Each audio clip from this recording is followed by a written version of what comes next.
Champions ట్రోఫీలో team India hot favourite గా బరిలోకి దిగుతోంది. గురువారం దుబాయ్ వేదికగా బంగ్లాదేశ్తో తొలి మ్యాచ్ ఆడనుంది.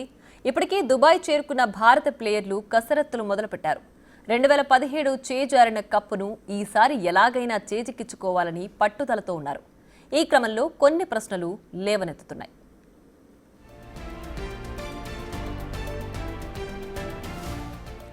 మెగా టోర్నీకి ముందు భారత ఆటగాళ్లకు రెస్ట్ బాగానే దొరికింది. వరుస సిరీస్లో ఘోర ఓటములు, టెస్టు ఛాంపియన్షిప్ నుంచి వైదొలగడం వల్ల టీమిండియా తీవ్ర విమర్శలు ఎదుర్కొంటోంది.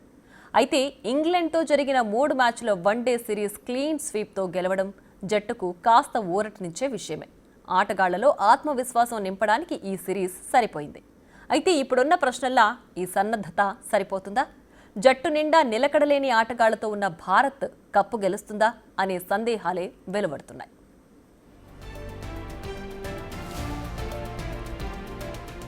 ఐసీసీ ఛాంపియన్స్ ట్రోఫీకి సమయం ఆసన్నమైంది. పాకిస్తాన్, న్యూజిలాండ్ మ్యాచ్తో బుధవారం నుంచి ఈ మెగా టోర్నీ ప్రారంభం కానుంది.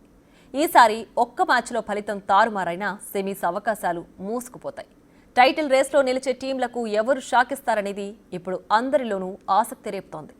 వన్డే వరల్డ్ కప్లో జరిగినట్లు ఏ జట్టు ఎవరికి షాకిస్తుందో ఉత్కంఠగా ఉంది.